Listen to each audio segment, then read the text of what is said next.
I was sitting in a dimly lit coffee shop in the heart of Boston when I first saw the headline. The tabloids were having a field day with it, splashing my sister's face across every gossip column they could find. Boston's wedding of the century ends in chaos. One screamed. Billionaire crashes own granddaughter's wedding, declared another. I sipped my black coffee slowly, watching the steam rise and disappear into the cold November air, wondering if anyone out there really knew the truth, or maybe they preferred their fairy tales untainted by reality. The truth is, I had known this day would come. I had seen it building for months, watching my sister Samantha transform from the girl who used to help our grandfather polish his work boots to someone I barely recognized. She had become a stranger draped in designer labels, speaking in that affected tone that people adopt when they desperately want to convince the world they belong somewhere they don't. 3 months earlier, I had received the wedding invitation. It came in an envelope so thick and expensive that I almost felt guilty opening it. The cardstock was cream-colored with gold-embossed lettering that probably cost more than my monthly rent. Mr. and Mrs. Preston Sterling II, request the honor of your presence at the marriage of their son, Preston Sterling III, to Miss Samantha Thorne. Miss Samantha Thorne. Not Samantha Marie Thorne, granddaughter of Henry Thorne, the man who had built half of New England with his bare hands. Just Samantha Thorne, as if her history could be erased with the right font choice. I should have known then. I should have seen the signs. But I wanted to believe that my sister, despite everything, still carried some piece of the girl who used to climb oak trees with me in our grandfather's backyard, who used to sneak cookies from Grandpa Henry's lunchbox when he wasn't looking. The wedding was held at the Thorne Global Resort in Kennebunkport, Maine. The irony wasn't lost on me. Samantha was getting married at a resort that bore our family name, built with our grandfather's vision and sweat, yet she seemed determined to pretend he barely existed. The resort sprawled across 15 acres of pristine coastline, all manicured lawns and colonial architecture that whispered old money, even though the money that built it was anything but old. I arrived early on the day of the wedding. The November sky was that particular shade of gray that New England does so well, heavy with the promise of rain but never quite delivering. The main ballroom had been transformed into something out of a magazine spread. Crystal chandeliers the size of compact cars hung from the vaulted ceiling, each one dripping with enough diamonds to fund a small country. White roses, thousands of them, were arranged in towering displays that must have required their own structural engineering. The chairs were covered in silk, the tables draped in linen so fine you could see through them if you held them up to the light. I stood at the entrance, watching the staff make their final preparations, when I heard a familiar shuffle behind me. I turned to see Grandpa Henry making his way slowly across the marble foyer. He was wearing an old tweed suit that had probably been considered fashionable sometime in the 1972. The fabric was worn at the elbows, and the brown had faded to something closer to caramel. In his weathered hands, he clutched a pocket watch, the same one his father had given him when he started his first construction job at 16. He looked so small in that massive space, so out of place among all that calculated opulence. But there was something in the way he held himself, a dignity that no amount of money could buy or fake, that made him seem larger than everything around him. Ethan, he said, his voice gravelly from years of shouting orders over construction sites. You look good, boy. That suit treating you well? I glanced down at my own attire, a simple navy suit I had bought off the rack at Macy's. It's fine, Grandpa. How are you holding up? He smiled, but it didn't reach his eyes. Oh, you know me. I've survived worse than a fancy party. He paused, looking around the room with an expression I couldn't quite read. Built this place from nothing, you know. Your grandmother and I, we used to come out here when it was just dunes and beach grass. She'd pack sandwiches, and we'd sit on the rocks talking about what we'd build someday. I know, Grandpa. She would have loved to see Samantha get married. His voice cracked slightly, though I'm not sure she would have loved all this. He gestured vaguely at the excess surrounding us. Before I could respond, a sharp voice cut through the air like a knife through silk. Excuse me, sir, I believe you may be in the wrong area.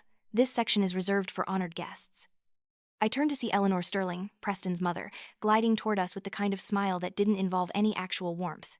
She was the epitome of Boston's old guard, all pearl necklaces and understated jewelry that probably cost more than most people's homes. Her eyes, pale blue and calculating, swept over Grandpa Henry with barely concealed disdain. I'm exactly where I'm supposed to be, ma'am, Grandpa Henry replied evenly. I'm the bride's grandfather. Eleanor's smile tightened. Oh, yes, of course. How lovely. The words were right, but the tone was all wrong. She managed to make lovely sound like an insult. Preston Sterling II appeared beside his wife, tall and distinguished in his custom-tailored tuxedo. He looked at Grandpa Henry with the kind of mild confusion you might reserve for finding an unexpected piece of furniture in your house. Isn't this the fellow who used to do maintenance work for the resort? He asked his wife, not quite quietly enough.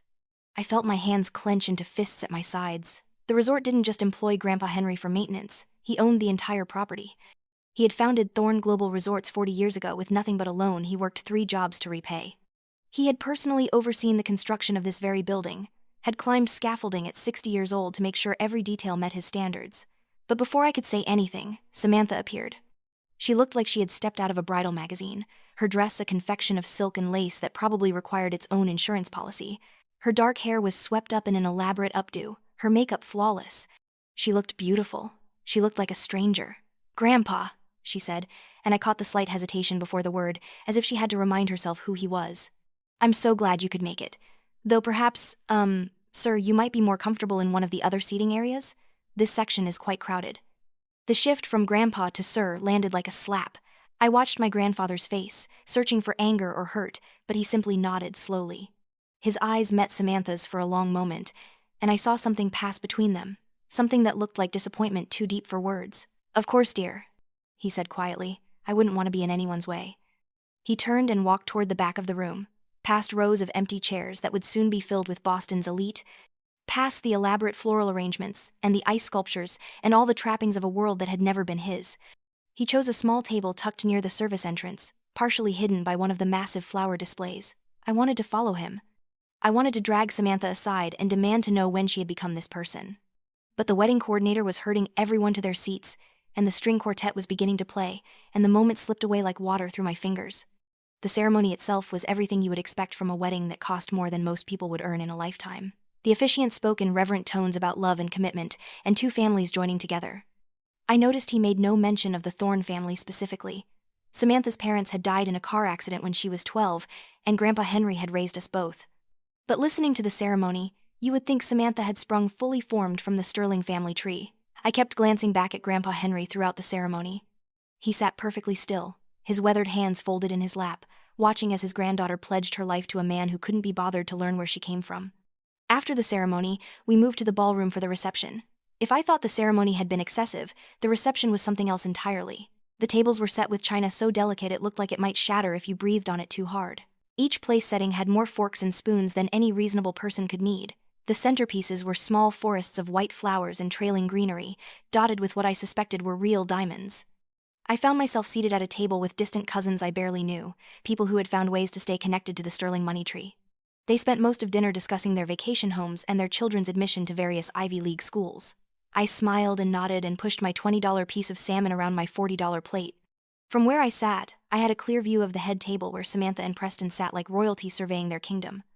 I also had a clear view of Grandpa Henry's table near the back. He ate his dinner quietly, occasionally nodding to the few resort employees who recognized him and came over to pay their respects. Then came the speeches. Preston's father stood first, glass of champagne raised high.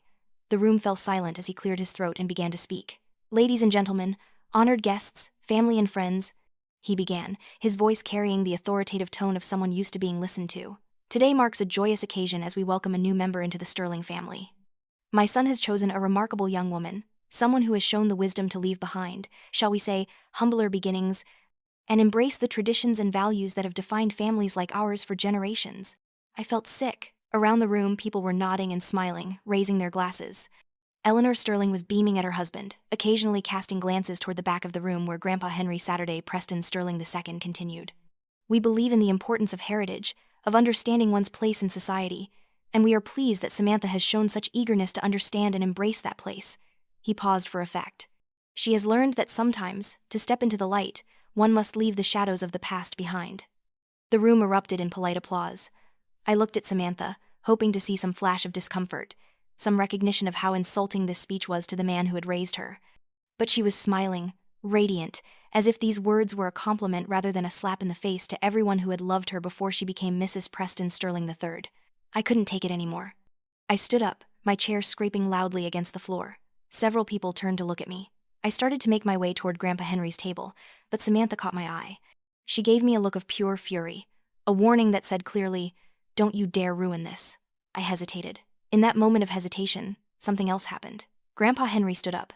It wasn't a dramatic movement, but something about it commanded attention.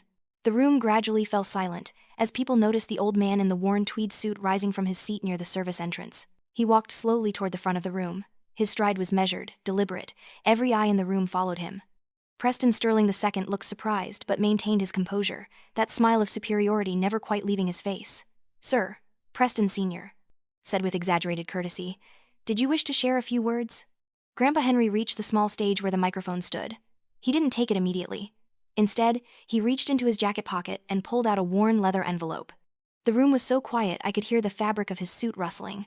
"I'm not much for public speaking," Grandpa Henry began, his voice steady and clear. "I've always believed that actions speak louder than words, but sometimes there are debts that need to be settled publicly." He looked around the room, his gaze passing over the crystal chandeliers, the elaborate table settings, the ice sculptures shaped like swans.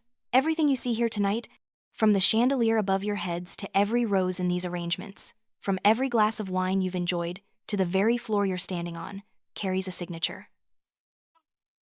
Preston Sterling II's smile faltered slightly. "I'm sorry, what are you implying?" "I'm not implying anything," Grandpa Henry replied. "I'm stating a fact. This resort, this building, this entire property was built by me. Thorn Global Resorts is my company, has been for 40 years.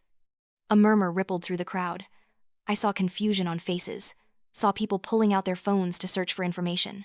Eleanor Sterling had gone pale. Grandpa Henry held up the leather envelope. "This contains the invoices for tonight's event, the venue rental, the catering, the staff, the flowers, the band, everything. Total cost comes to just over $1 million. He handed the envelope to the wedding coordinator, who stood frozen near the stage. "I think you'll find everything in order." Preston Sr. tried to laugh it off. "Well, yes, of course there are costs associated with—" "Costs that I've paid," Grandpa Henry interrupted quietly. "Every single dollar. Because despite everything, I wanted my granddaughter to have a beautiful wedding." He turned to look directly at Samantha, who had gone white as her wedding dress. "I wanted her to be happy, even if that happiness required pretending I didn't exist." The room was absolutely silent now. No one was eating, no one was drinking. Every person was frozen, watching this old man in his worn suit command the stage with nothing but his presence and his words. "But there's another invoice tonight," Grandpa Henry continued. "An invoice for disrespect, for being treated like hired help in a building I built, for watching my granddaughter pretend she doesn't know where she comes from." He reached for the microphone, gently taking it from its stand. "And according to the terms of the contract signed with Thorn Global, all services can be terminated immediately when certain conditions are violated." "What conditions?" Eleanor Sterling demanded, finding her voice. "This is absurd." "The condition of basic human respect," Grandpa Henry said simply. He turned to the wedding coordinator. "Please inform the staff that all services are to cease immediately. As of this moment, this event is over." For a moment, nothing happened. Then, as if on cue, the lights in the ballroom began to flicker. Half of them went dark, leaving the room in an eerie, dim glow. The music stopped abruptly, the string quartet lowering their instruments in confusion. Waiters and waitresses began efficiently, but quickly clearing plates and glasses. The sound of silverware and china being collected created a strange symphony of chaos. "What the hell is happening?" Preston Sterling III jumped to his feet, grabbing Samantha's arm. "You said he was just some old man. You said he was nobody." "I didn't know." Samantha's voice was high and panicked. "I swear I didn't know." But that was a lie, and we all knew it. She had known exactly who Grandpa Henry was. She had simply chosen to forget. I pushed through the crowd toward them. "You didn't know? Or you didn't want to know?" I said, my voice shaking with anger I had been holding back all night. "He built all of this for you, Samantha. He built this entire empire so that his family would never have to struggle the way he did. And you threw him away for this?" I gestured at the chaos around us, at the Sterlings and their friends scrambling and confused. Eleanor Sterling pushed past me, marching up to Grandpa Henry with fury in her eyes. "You cannot do this. You're ruining my son's wedding. We'll sue you for breach of contract." Grandpa Henry looked at her with an expression of such calm it was almost frightening. "Sue me? With what grounds, Mrs. Sterling? I'm the one who paid for everything here. I own this property. I own the company that provided every service you've enjoyed tonight, and I have every right to terminate services when the contract's terms regarding respectful treatment are violated." He turned back to Preston Sr., who looked like he was trying to calculate his way out of this situation. "You talked about heritage and tradition, Mr. Sterling, about understanding one's place. Well, I am tradition. I'm the man who built this place from sand and rocks. I'm the heritage Samantha comes from, and I own every inch of ground you're standing on." Grandpa Henry picked up a glass of water from a nearby table. He raised it high. "A final toast," he said, "to truth. It wasn't invited here tonight, but I hope someday all of you find it." Then he set the glass down, turned on his heel, and walked out of the ballroom. He didn't look back at Samantha. He didn't look back at anyone. He simply walked through those massive doors and disappeared into the November night. The aftermath was immediate and brutal. The ballroom descended into chaos as the lights continued to fail and the staff continued their efficient dismantling of the evening. Guests fumbled for their phones, calling for cars and taxis. Several photographers who had been hired to capture the wedding of the century now snapped photos of the disaster instead, their flashes illuminating shocked faces and spilled champagne. Preston Sterling III released Samantha's arm as if she'd burned him. "You're a fraud," he said, his voice cold. "You're nothing but a liar. I can't believe I was going to—" He stopped, shaking his head. "You're not worthy of being a Sterling." Eleanor Sterling was already pulling her husband toward the exit. "We need to leave immediately," she hissed. "Our reputation, everything we've worked for, this is a disaster." Samantha stood alone in her $1 million wedding dress, surrounded by the ruins of her fairy tale. Guests streamed past her, some curious, some disgusted, most just eager to leave and start spreading the story. I watched her for a moment, this stranger in my sister's body, and I couldn't find it in myself to feel sorry for her. I left the ballroom and found Grandpa Henry in the resort's parking lot, sitting in his old pickup truck. He wasn't crying, but his hands were shaking slightly as they gripped the steering wheel. "Grandpa," I said quietly, opening the passenger door. "Get in, Ethan," he said. "Let's go home." We drove in silence for a while, the lights of Kennebunkport disappearing behind us. Finally, I had to ask, "How long have you been planning that?" He was quiet for so long I thought he might not answer. Then he said, "I wasn't. Not really. I had hoped, right up until tonight, that Samantha would remember who she was. That she would introduce me properly. That she would acknowledge where she came from. I had the contracts ready just in case, but I didn't want to use them. But she didn't remember." "No," he said softly. "She didn't. And when I heard that man talk about her leaving her past behind, about stepping out of the shadows, I realized she was gone. The girl I raised, the girl who used to help me in the workshop, she was gone, and I couldn't let her sacrifice her integrity for people who would never truly accept her anyway." The story broke like wildfire. By the next morning, every major newspaper and tabloid in New England had some version of the headline: "Billionaire reveals identity at granddaughter's wedding." The Boston Chronicle declared, "Wedding disaster exposes social climbing scheme." Read the Providence Journal. The gossip websites were even less kind. As an investigative journalist, I knew I had a story that everyone wanted, but I also knew I had a responsibility to tell it right. So I wrote a deep dive piece for The Atlantic, not about the scandal or the drama, but about what happens when we're so desperate to belong that we're willing to abandon everyone who ever helped us get there. I wrote about a man who built an empire with his hands and watched his granddaughter try to erase him for social acceptance. I wrote about the hollowness of prestige without integrity. The piece went viral. Overnight, Grandpa Henry became a symbol of dignity and self-respect. The Sterlings, meanwhile, became a cautionary tale. Their stock prices dropped as investors questioned their judgment. Several business partners pulled out of deals, not wanting to be associated with people who had been publicly exposed as shallow and cruel. Social invitations dried up. Boston society, which thrives on appearances, doesn't forgive those who make it look foolish. Preston Sterling III filed for annulment within a week, claiming fraud. The case was settled quietly, but everyone knew what it meant. Samantha was left with nothing, not even her dignity. 2 weeks after the wedding that never was, Samantha appeared at Grandpa Henry's house. I was there when she arrived, working on my laptop at the kitchen table while Grandpa Henry repaired an old chair in his workshop.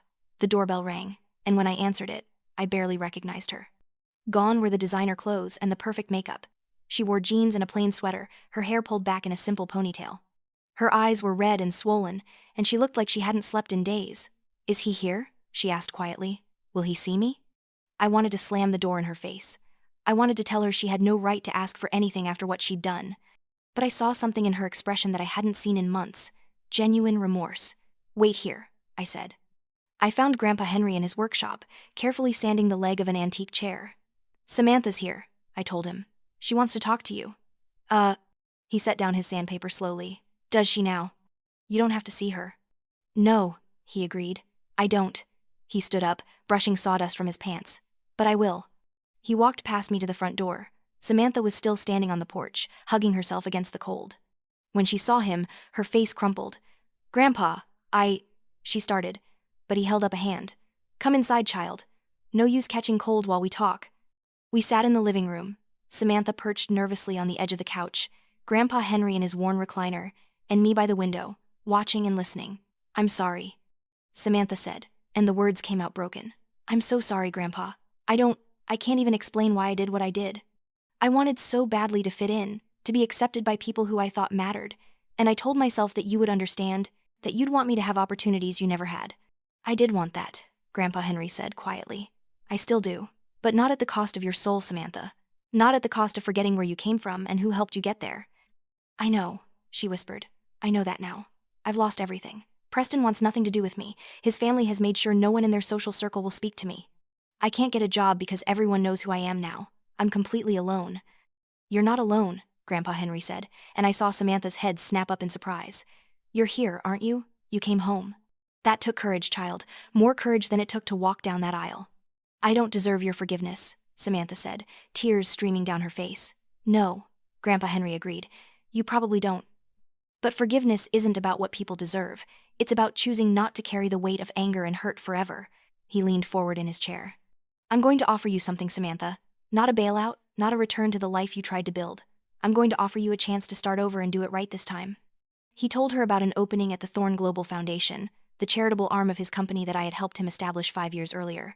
It wasn't a glamorous position. It was an entry-level coordinator role working with community development projects in some of the most economically disadvantaged areas of Massachusetts. You'll be working with real people, he told her. People who are struggling to keep roofs over their heads and food on their tables. You'll learn what it means to build something meaningful, not just something that looks good in photographs. Samantha took the job. I didn't think she'd last a week.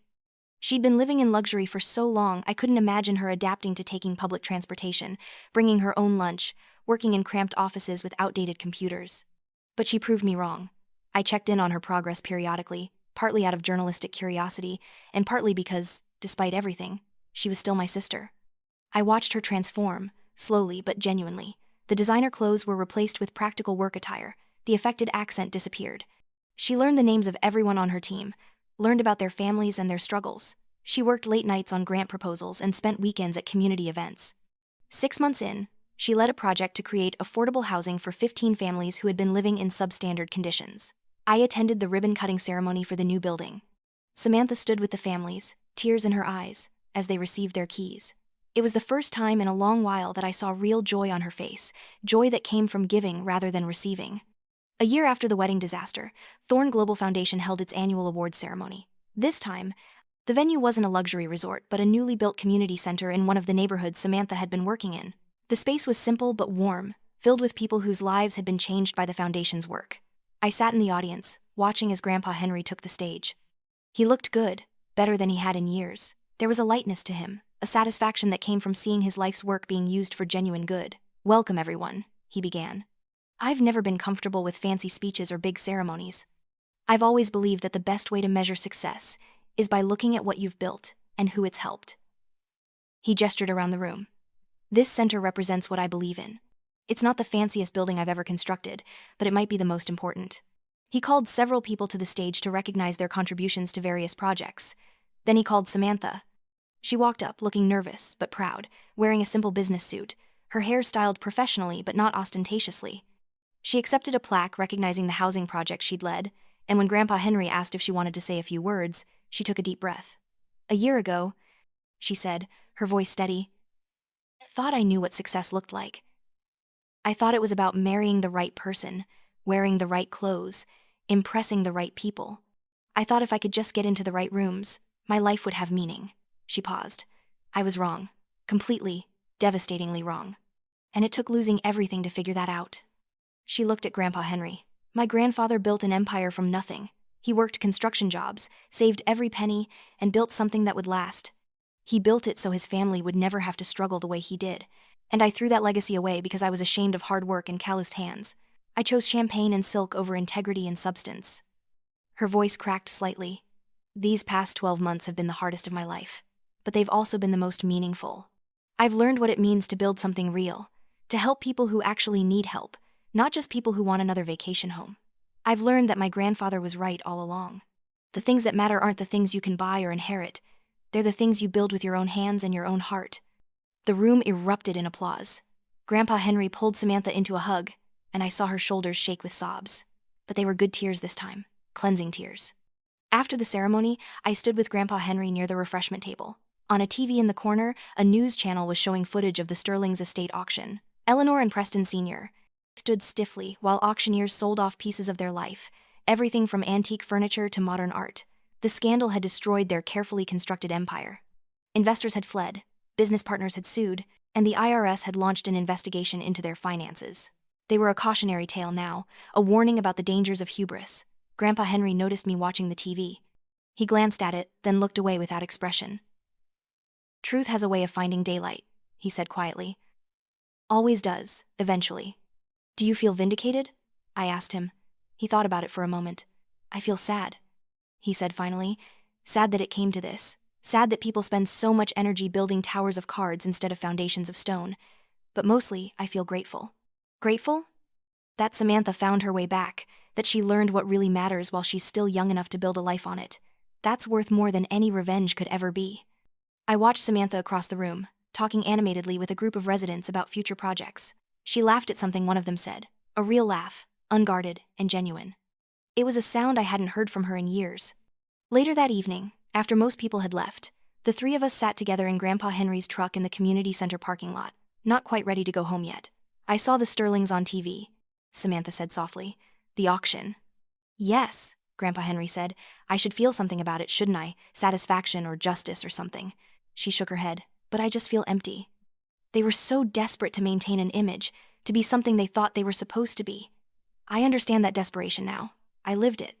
"The difference," I said, "is that you recognized it and changed. They never will." "Ethan's right," Grandpa Henry added. "Redemption isn't about never making mistakes. It's about having the courage to admit them and do better." We sat in comfortable silence for a while, watching the last light fade from the sky. Then Grandpa Henry started the truck, and we headed home together, a family again, rebuilt on a foundation of truth and hard-won wisdom. 3 years have passed since that disastrous wedding. I'm sitting in the same coffee shop where this story began, working on a book about second chances and the real meaning of success. Across from me, Samantha is reviewing architectural plans for a new community center in Dorchester. She's the director of the foundation now, promoted after successfully completing a dozen major projects. Grandpa Henry retired last year, handing over the reins of Thorn Global to a management team he'd been grooming for a decade. He spends his days in his workshop now, building furniture and mentoring young people interested in construction trades. He's never been happier. As for the Sterlings, they've faded from public view. They sold their mansion, paid their debts, and moved to Florida. Eleanor occasionally appears in society columns at small charity events, but the grand life they once led is gone.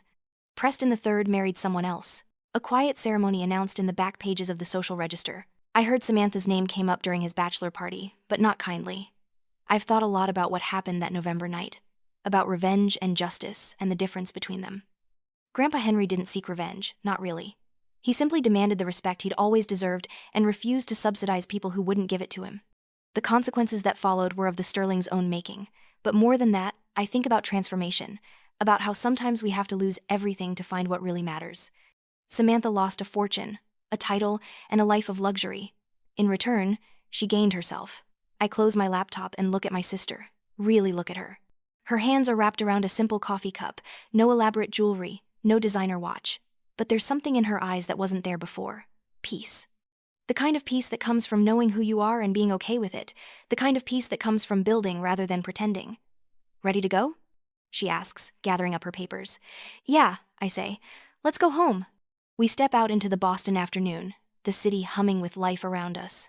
Somewhere in this city, the Sterlings are probably plotting their next move, trying to claw back some measure of their former glory. But here, walking down these streets with my sister, I realize that we've already won. Not because we destroyed them, but because we found something they never had: authenticity. That night, I'll join Samantha and Grandpa Henry for dinner at the old house. We'll eat simple food around a scratched table, and we'll laugh about things that actually matter. We'll make plans for the future, plans built on solid ground. And if I've learned anything from all of this, it's that the real victory isn't in watching your enemies fall. It's in discovering that you don't need what they have to be happy. It's in understanding that integrity isn't just a word, it's a choice you make every day. It's in knowing that the people who truly love you are the ones who knew you when you had nothing and stayed anyway. The Sterling wedding that never was has become a legend in certain circles, a story whispered at parties about the danger of forgetting where you came from. But for us, it's something else. It's the night we learned that you can't build a life on a foundation of lies, no matter how pretty those lies might be. 4 years after that November night, I found myself back at the Thorn Global Resort in Kennebunkport. This time, I wasn't there for a wedding. I was there because Grandpa Henry had called a family meeting, and when Henry Thorn calls a family meeting, you show up. The resort had changed in subtle ways since that infamous evening. The staff seemed more relaxed, more genuine. The decor had been toned down, less ostentatious, more welcoming. It felt less like a monument to wealth and more like a place where real people could make real memories. I arrived early, as usual, and found Grandpa Henry in his old office overlooking the Atlantic. The room was exactly as I remembered it from childhood visits: worn leather chairs, bookshelves filled with construction manuals and business texts, and photographs covering every available wall space. But there were new photos now, mixed in with the old ones. Pictures of community center openings, of families receiving keys to new homes, of Samantha covered in paint while helping renovate a youth facility. "Ethan," Grandpa Henry said, turning from the window. He looked older now, his hair completely white, but his eyes still had that sharp clarity that had always defined him. "Good, you're here. Samantha should arrive any minute." "What's this about, Grandpa? Your message sounded serious." He smiled, a slight, knowing smile. "Patience, boy. Let's wait for your sister." Samantha arrived 10 minutes later, slightly breathless from rushing. She'd been in Springfield all week working on a project to convert an abandoned factory into affordable housing units.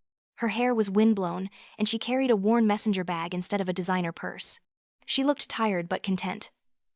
"Sorry I'm late," she said, kissing Grandpa Henry on the cheek. "The meeting with the city council ran over." "You're not late," Grandpa Henry assured her. "You're exactly on time." He gestured for us both to sit. "I have something I need to discuss with both of you." He walked over to his desk and picked up a folder, the kind of thick legal folder that usually contained important documents. "I'm 82 years old," he began, and Samantha immediately started to protest, but he held up a hand. "Let me finish. I'm 82, and while I'm in good health, I'm also realistic. It's time to make some decisions about the future of Thorn Global." My heart sank. I had known this conversation would come eventually, but I had hoped it would be much further in the future. "The company is strong," Grandpa Henry continued. "We have good management, solid financials, and a reputation that I'm proud of. But a company is more than numbers on a balance sheet. It's a philosophy, a set of values. And I need to know that those values will continue after I'm gone." He opened the folder and pulled out 2 documents. "I've had my lawyers draw up papers to restructure Thorn Global. The resort and development side of the business will continue to be managed by the current team. But I'm spinning off the foundation into its own entity, with full control over how the company's charitable dollars are spent." He looked directly at Samantha. "I want you to lead it, not as an employee, but as the owner. I'm giving you controlling interest in the foundation and a seat on the board of Thorn Global." Samantha's face went white. "Grandpa, I can't. I don't deserve." "Stop," he said firmly. "This isn't about deserving. This is about capability and commitment. You've spent the last 4 years proving that you understand what this family stands for. You've worked harder than anyone I know. You've made mistakes and learned from them. That's exactly who I want leading this foundation into the future." He turned to me. "Ethan, I'm offering you a different role. I know journalism is your passion, and I would never ask you to give that up. But I want you to serve on the foundation board, to help guide its direction and to tell its stories. You have a gift for showing people the human side of statistics, for making people care about issues they might otherwise ignore." I was speechless. I had always assumed that Grandpa Henry would keep the business and the foundation together, that he'd hand it all over to professional managers when the time came. I never imagined he'd trust us with this responsibility. "You don't have to answer now," Grandpa Henry said. "Take time to think about it, talk it over. But know this, I'm not offering you these positions because you're family. I'm offering them because you're the right people for the job." After he left us alone to discuss, Samantha and I sat in silence for a long time, looking out at the ocean. "I'm terrified," Samantha finally said.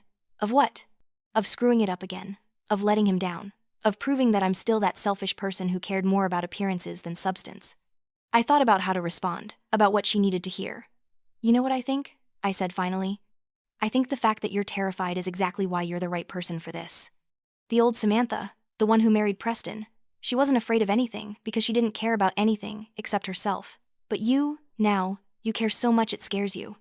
That's not a weakness, that's strength." She wiped her eyes. "When did you become so wise?"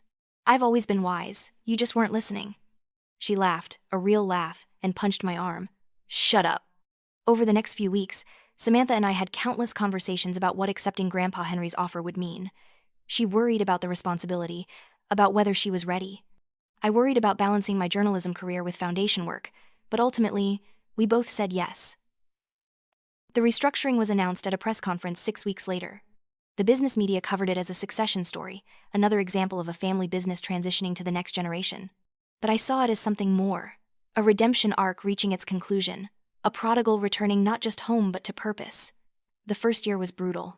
Samantha worked 18-hour days, learning the financial side of running a major foundation, building relationships with donors and community partners, and overseeing a dozen active projects. There were mistakes and setbacks. A housing project in Worcester ran over budget. A partnership with a local nonprofit fell apart due to mismanagement on their end. She came close to burnout twice, but she persevered. She built a strong team around her, delegated effectively, and learned to balance work with self-care. Most importantly, she stayed true to the values that Grandpa Henry had instilled in her: integrity, hard work, and genuine care for the people the foundation served. I kept my journalism career but took on the board position Grandpa Henry had offered. I wrote long-form pieces about the foundation's work, about the people whose lives were changed by affordable housing, job training programs, and community development initiatives. One of my articles won a national magazine award. Another was adapted into a documentary that premiered at Sundance. Through it all, Grandpa Henry watched with quiet satisfaction. He still came to the office a few days a week, but mostly he let Samantha run things. He had built something lasting, and now he got to watch it grow beyond him. 5 years after that family meeting at the resort, I was invited to speak at a conference on social entrepreneurship at Harvard Business School.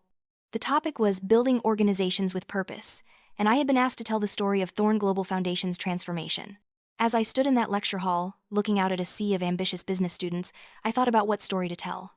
I could focus on the metrics: the number of housing units built, the families served, the dollars invested in communities. Those numbers were impressive. But instead, I told them about a wedding that never was. I told them about a young woman so desperate for acceptance that she abandoned everyone who loved her. I told them about an old man in a tweed suit who taught his grandchildren that true power comes not from dominating others but from building things that outlast you. The business world will tell you that success is measured in dollars and market share, I said. That reputation is something you build through branding and PR. But I've learned something different. Real success is measured in lives changed. Real reputation is built through consistent integrity, even when no one is watching. I showed them a photograph on the screen behind me. It was from that disastrous wedding night, captured by one of the society photographers before everything fell apart. In the photo, you could see Grandpa Henry sitting alone at his table in the back, watching the festivities with an expression of profound sadness. This man, I said, could have reacted to disrespect with violence or pettiness. He could have humiliated his granddaughter out of spite, but he didn't. He simply withdrew his support from people who didn't value him, and in doing so, he taught a lesson that changed multiple lives. I clicked to the next photo, taken just 3 months ago at the opening of a community center in Springfield. Samantha stood surrounded by children from the neighborhood, all of them wearing hard hats and holding paintbrushes. She was covered in paint, laughing at something one of the kids had said. Next to her stood Grandpa Henry, equally paint-splattered, with an arm around her shoulders. "This is the same woman," I said. 5 years later. The difference isn't in what she has, it's in who she's become. And that transformation started the night she lost everything. After the lecture, a young woman approached me during the reception. She was probably in her mid-20s, impeccably dressed in business attire that screamed ambition. "That was a powerful story," she said. "But I have to ask, was it really worth it? Your sister could have been wealthy, connected, part of Boston's elite.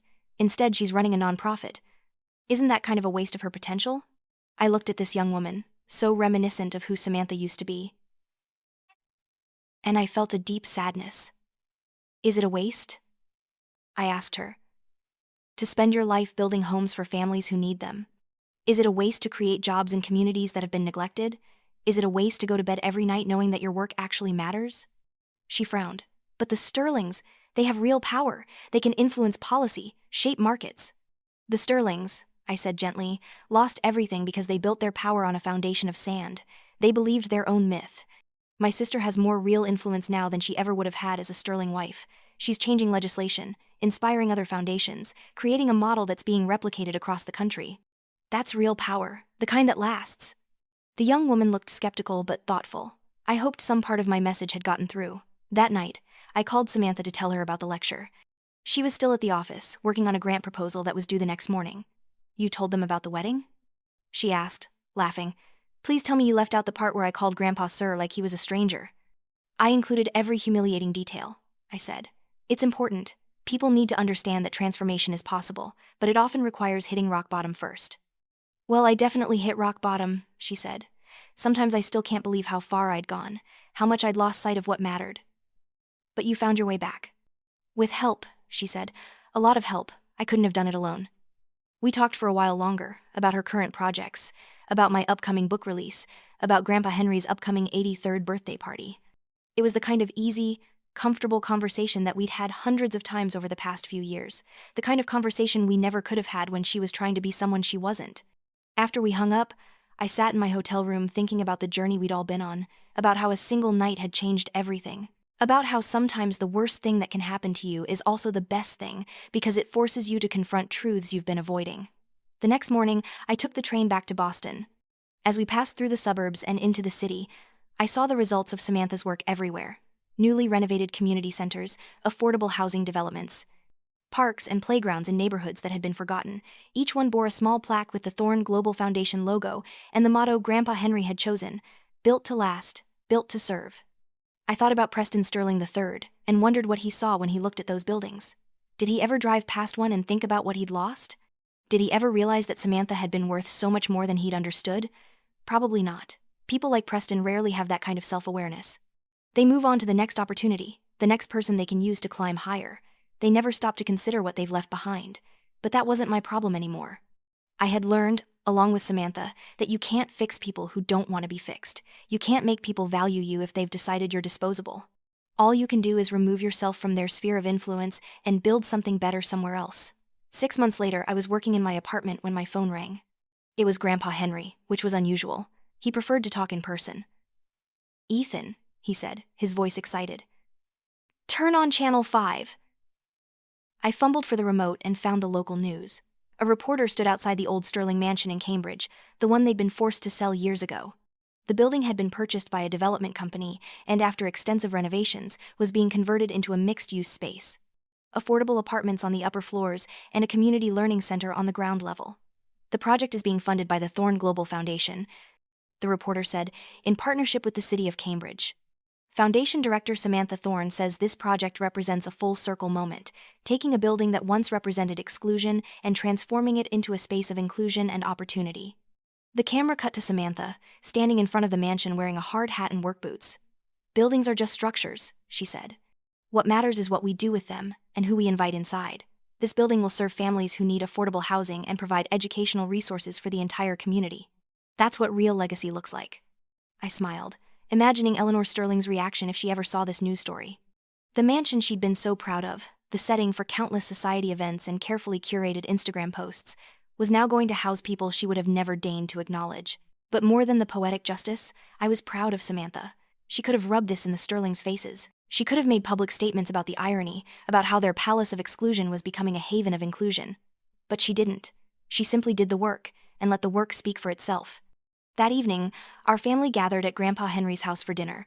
It had become a weekly tradition, these Sunday dinners where we'd sit around the old kitchen table and share food and stories.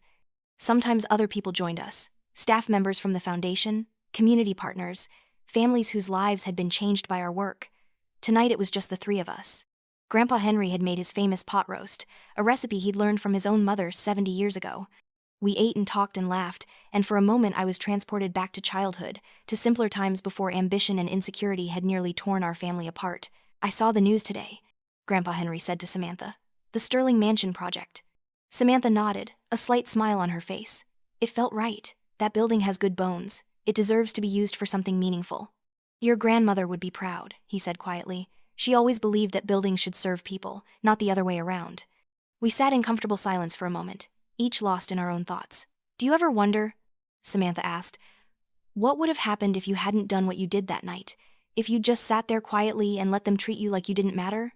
Grandpa Henry considered the question. "I think about it sometimes," he admitted. "And I believe you would have gone through with the marriage. You would have spent years trying to fit into a world that would never truly accept you. You'd have lost yourself completely, and by the time you realized it, it might have been too late to find your way back." "So you saved me," Samantha said softly. "No," Grandpa Henry said firmly. "I gave you a choice. You could have doubled down, could have blamed me for ruining your wedding and never spoken to me again. Some people would have, but you chose to look at what happened and really see it. You chose to change. That was all you." Later, as I was leaving, Samantha walked me out to my car. The November air was crisp, reminding me of that night 5 years ago. "You ever hear from any of them?" I asked. "The Sterlings?" She shook her head. "Not directly, but I hear things. Preston got remarried, to someone from an equally prominent family. They seem happy, or at least they seem happy in their Instagram posts. Eleanor and Preston Sr. moved to Florida like you mentioned. They're trying to rebuild their social standing down there. Do you ever feel like you missed out? Like maybe you should have fought harder to make it work? Samantha laughed, but it wasn't a bitter laugh. It was the laugh of someone who had learned a valuable lesson. Ethan, I wake up every day and do work that matters. I help families find safe housing. I help kids get access to education. I build things that will outlast me. What exactly did I miss out on? A lifetime of fake smiles and shallow conversations? A marriage to someone who valued my last name more than my character? She looked up at the stars, barely visible through Boston's light pollution.